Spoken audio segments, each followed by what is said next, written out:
내가 왜 이러는지 몰라. 근데 그것을 몰라. 얘네들이 내 얘기를 안 들으면 나를 무시하는 것 같잖아. 맞아. 내 말이 틀리다고 막 그러는 것 같고. 그걸 내가 맞아, 바꿀 맞아. 수도 없어. 하지 말라 그랬는데 계속 하니까 진짜 울분이 올라오잖아. 야, 그러면서 등짝 스매싱을 딱 했거든. 외상 후 울분장애라는 게 있어. 울분장애. 울분이 돼가지고 확 올라오는 거지. 나 저거 겪었던 거. 그리고 너 지금도 진행 중인 거 같아. 그래서 갱년기가 왜 갱년기인 줄 알아? 그냥 연기하고 싶어. 쫙 이들을 연기하고 싶어가지고. 그만 이해돼.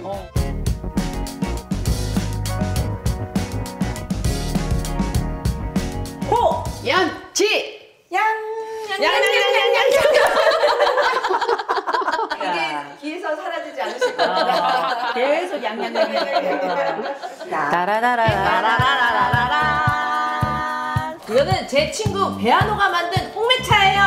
조선시대 임금이 마셨다는 탐나는 홍매차. 한호가 우리랑 동갑인 거 알지? 한호가 지금 호시탐탐 여기 들어오려고 노리고 있다. 걔가 호르몬은 여자야. 걔 여자야 여자.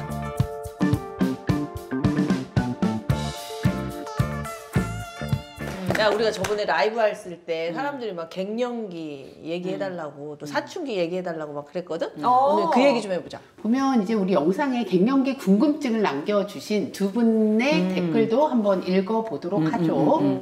파오님이다. 감정 기복, 안면 홍조, 불면증, 기억력 저하 모두 힘들지만 이런 증상들 중 다른 사람들에게 피해주는 것은 나 자신이 미워지기도 합니다. 아, 그러겠다. 나 혼자 겪는 일이야 견뎌내면 되지만 감정 기복이나 기억력 저하로 내가 가족이나 지인에게 피해를 주면 그처럼 힘든 일이 없죠. 감정 기복을 잘 조절하고 기억력 저하도 좀 늦출 수 있는 방법이 없을까요? 어때? 죄책감이지. 막 자녀한테 막 화냈다가 내가 몹쓸 짓을 왜 했다. 그랬지? 해가지고 이렇게 죄책감에 후회하고. 시달리고 많이들 나는 그러지. 사실 이제 상담 현장에는 이렇게 화가 많은 분들이 많아. 그리고 화를 내는 분들도 많아. 그리고 화낸 다음에 죄책감을 느끼는 분들도 많아. 나는 그런 분들을 보잖아? 나 뭐라고 얘기하는 줄 알아? 금식하세요 그래. 금식? 작작 먹으라 그래. 화를 금식. 아니, 그냥 먹는 거를 먹는 걸 실제로. 기운 빠지면 화가 안 나니까. 사람은 우리가 지금 365일이 잔칫날이야. 내가 사실 이 몸으로 그런 얘기할 건 아닌데 나는 화가 안 나니까 잘. 우리가 예민한 것도 있지만 사람은 약간 기운을 빼는 것도 되게 중요해. 그래서 일주일에 하루 정도 난 금식하시라고 얘기해.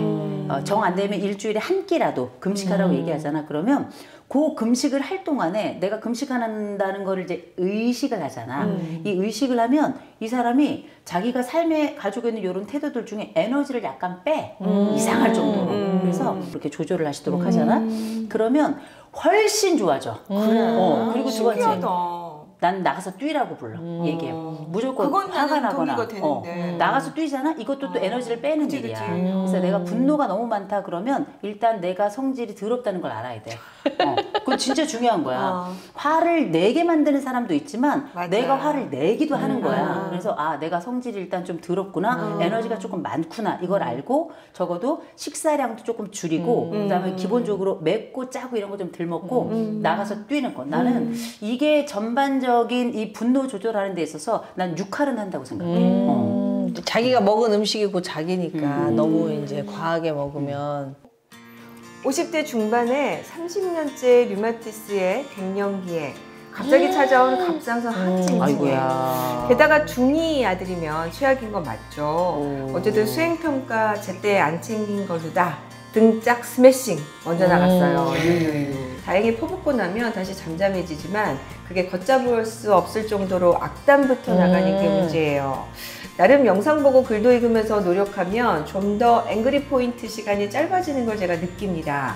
전두엽이 지대로 돌아올 그날을 위하여 관세음보살. 관세음보살. 네. 관세음보살. 이거 하면 좀 나아지시나 아야, 봐요. 너무 마음이 할렐루야. 아프다. 내가 이제 우리 아들 이게 나도 등짝 스매싱을 하는 생각이 나가지고 이제 걔가 5학년인가 6학년 때였는데 내가 야, 너 이제 핸드폰 게임 그만해 라고 했더니 이제 그때 우리 집에 이제 운동하는 기구가 있는데 거기 테레비가 있었거든. 그걸 또 하고 있는 거야. 핸드폰을 못 하겠더니 그걸로 하고 있어서 그러면서 등짝 스매싱을 딱 했거든. 근데 이제 우리 아들은 순하잖아. 그러니까 더 이상 반항하지 않고 안 했는데 보니까 내 손에 멍이 들어간 거야. 그 정도였어? 내가 너무 세게 때린 거지. 야. 그래서 여기가 이렇게 시퍼렇게 멍이 들어가지고 저녁에 야, 너 엄마가 이렇게 진짜 너무 화가 나서 이렇게 하는데 이제 그러지 마라 그랬더니 한다는 소리가 엄마 나는 아까 참 어이가 없었어.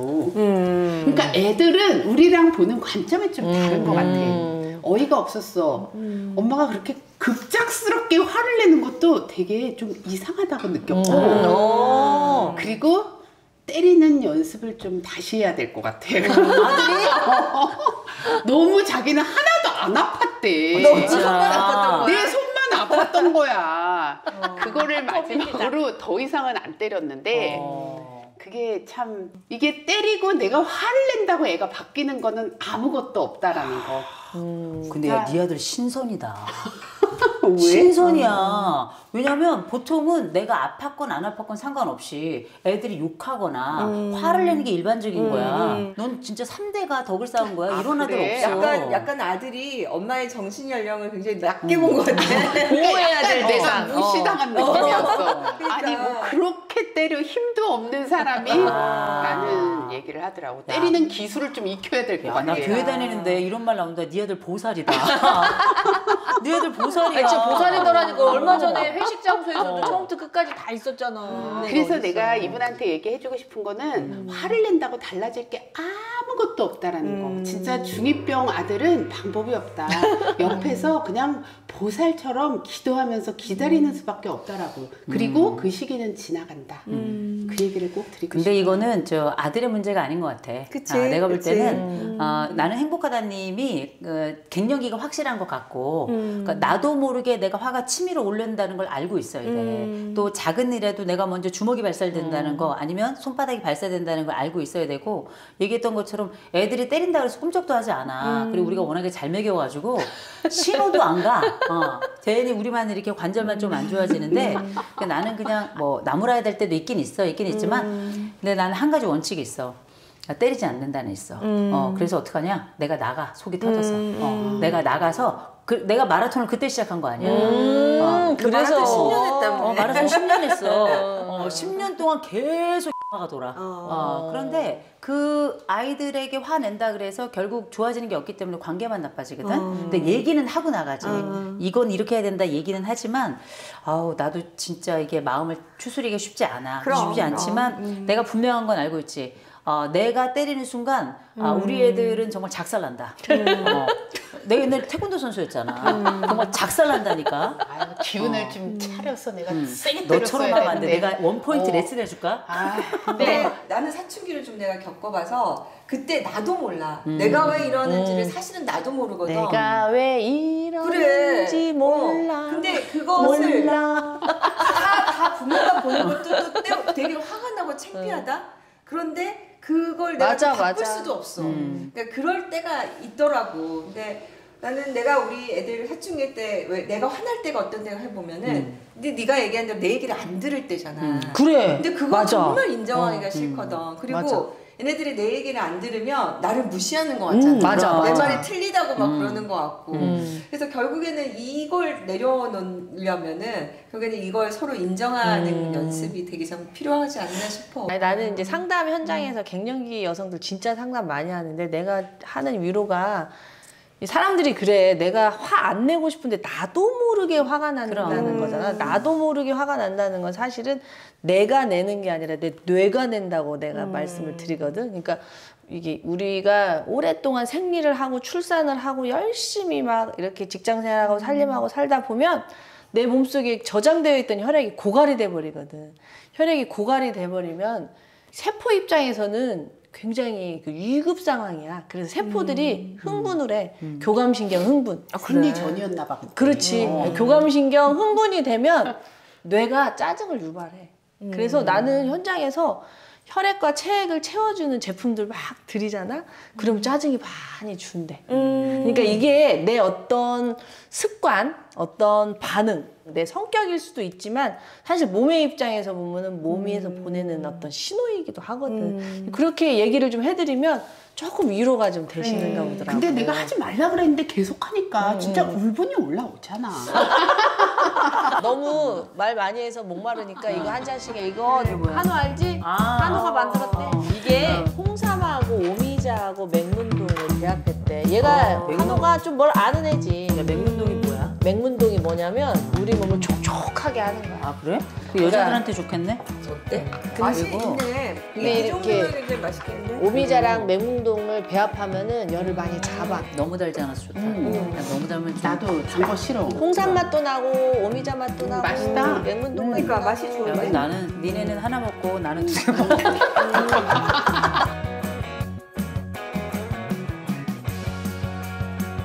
우리가 이 셀코 TV에서 우리 시청자분들 대상으로 해서 사전 설문조사를 또 했잖아.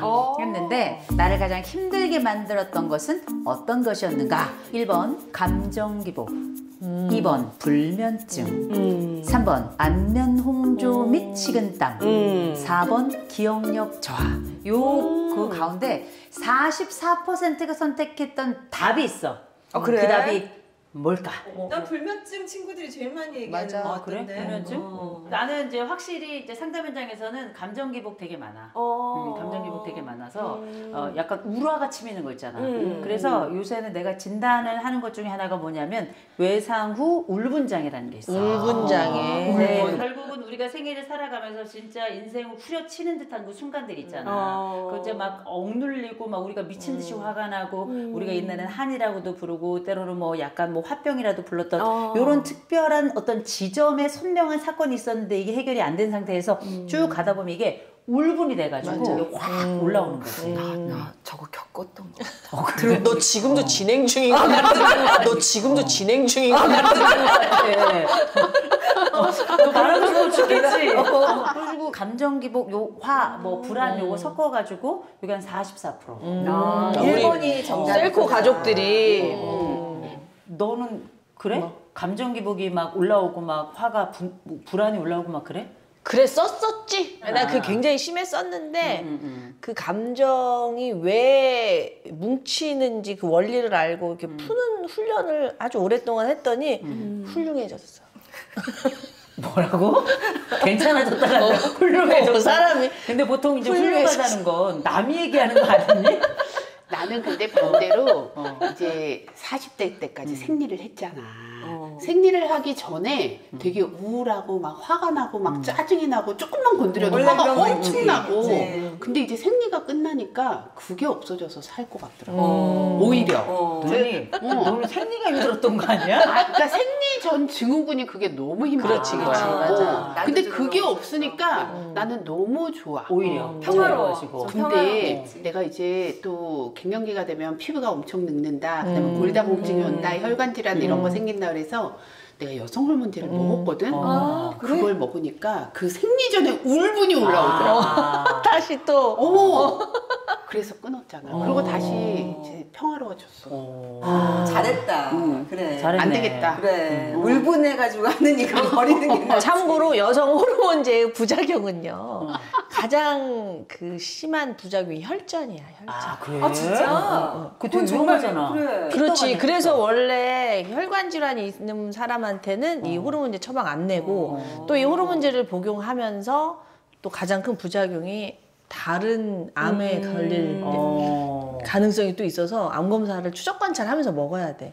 근데 그 유방암에 걸릴 확률이 높다. 그렇지. 처방 그래. 그러지 않나? 근데 그럼에도 불구하고 이걸 처방내는 이유는 그것은 나중 일이고 지금 너무 죽겠으니까. 죽겠으니까. 지금 너무 막 땀 흘리고 잠 못 자고 막 감정 기복 심해서 지금 당장 어떻게 될지 모르니까 알면서도 이제 처방을 내는 거지. 그런데 우리 그걸 알면은 점진적으로 끊어야 돼. 근데 상담 현장에서 보면은 막 십몇 년씩 드시는 분들이 있더라고. 그거 안 되잖아.